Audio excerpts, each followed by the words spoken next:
Hello friends, आज मी माझ्या YouTube चॅनलच्या या भागामध्ये सहाय्यकारी क्रियापदांबद्दल म्हणजेच ऑक्झिलरी व्हर्ब, हेल्पिंग वर्ब संदर्भात माहिती आपणास देणार आहोत। या भागामध्ये अतिशय माहिती सुटसुटीत आपल्याला मिळाल्यामुळे हेल्पिंग वर्ब्सची माहिती म्हणजे सहाय्यकारी क्रियापदाचे महत्त्व आपल्या लक्षात येईल।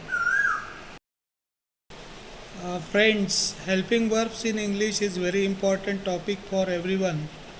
If you want to discuss about this topic, it is very valuable for you to make sentences. Helping verbs help the main verb to description or describe action.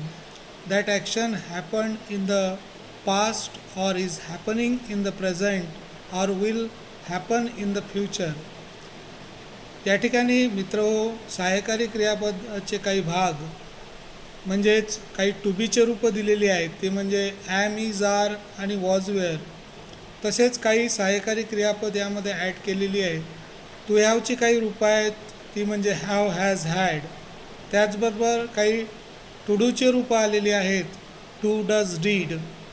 यामध्ये am, is, are, was, were, being, been, be, has, have, had, did, shall, will, should, would, may, might, must, can, could, does, do अशा प्रकारची अनेक सहाय्यकारी क्रियापदे जी आपल्याला सहाय्यकारी क्रियापदांचा वापर करून इंग्रजीमध्ये ही सहाय्यकारी क्रियापदे काळ बनवताना अतिशय आवश्यक आहे। इंग्रजीमधली कुठल्याही प्रकारचे टेन्स असो, काळ असो, तो काळ आपल्याला व्यवस्थितपणे वाक्याच्या रूपात मराठीतले वाक्य इंग्रजीत करताना किंवा इंग्रजीतील वाक्य मराठीत करताना आपल्याला सहाय्यकारी क्रियापदांचा वापर करावा लागत असतो आणि त्यामुळे हे सहाय्यकारी क्रियापद अभ्यासणे आपल्यासाठी खूप अत्यावश्यक आहे आणि म्हणूनच या ठिकाणी सहाय्यकारी क्रियापदांचा या ठिकाणी इंग्रजीतील काही सहाय्यकारी क्रियापदे ज्याप्रमाणे can, could, should, must, would, may, let, let's, could have, should have, must have, might have, would have, has to, had to, will, shall have to अशा प्रकारच्या काही सहाय्यकारी क्रियापद जे मॉडल ऑक्झिलरी म्हणून वापरले जातात त्यांचा या ठिकाणी अतिशय व्यवस्थितपणे मराठीत अर्थसुद्धा दिलेला आहे, तो आपण अभ्यासावा जेणेकरून auxiliary verb is very important in the tense to forming the sentences. Helping verb list with examples are given here. So let's go. Some of the sentences are here. मित्र हो, या चार्टमध्ये काही am, is, are, was, were, have, has, had, do, does, did, can, could, may, might, must, shall, should, would, ought to अशा प्रकारच्या helping वर्बची काही वाक्य दिलेली आहेत, ती आपण उदाहरणादाखल या ठिकाणी बघू। Am, I am going to the party. Is, she is running in the park. Are, they are helping soccer. Was, the book was written by Jenny. Were, we were at the park. Has, she has written a letter. Have, I have completed my homework. Had, they had already eaten dinner.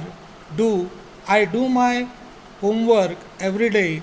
Does, he does his chores regularly. Did, they did a great job. Can, she can swim. Could, I could go to the party. I finish my work. May, you may borrow my book. Might, he might arrive late. Must, we must finish the work by tomorrow. Shall we go for a walk? Should, you should eat your vegetables. Would, she would like a cup of tea. Ought to, they ought to be more respectful. It is very important sentences to make some of the use of helping verbs. मित्रो, या ठिकाणी काही सहाय्यकारी क्रियापदे त्याची वाक्य कशी बनवायची ती या ठिकाणी दिलेली आहे।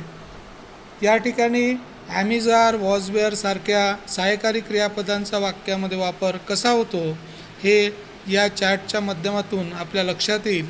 या ठिकाणी जी इमेज दिलेली आहे त्या इमेजमध्ये एका सहाय्यकारी क्रियापदाचं वाक्य या ठिकाणी बनवून दाखवलेलं आहे. ते आपण अभ्यासावं आणि योग्य त्या प्रकारे वाक्यामध्ये सहाय्यकारी क्रियापदाचा म्हणजे ऑक्झिलरी वर्बचा वापर कसा करावा हे समजून घ्यावं.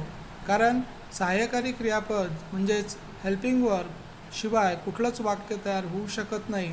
वाक्याला सहाय्य करणारे जे सहाय्यकारी क्रियापद असतात, वाक्याचा अर्थ पूर्ण करण्यासाठी सहाय्यकारी क्रियापदाचा जो वापर होतो तो जर आपण व्यवस्थित समजून घेतला तर इंग्रजीमध्ये वाक्य लिहिता, वाचता आणि बोलता यायला सोपं जाऊ शकते. त्यामुळे इंग्रजी शिकणे अधिक सुलभ होऊन आपल्याला इंग्रजी भाषा अवगत व्हायला वेळ लागणार नाही.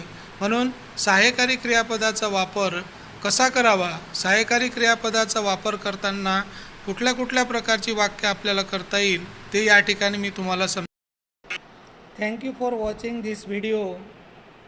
Please subscribe, like my video. Thank you very much.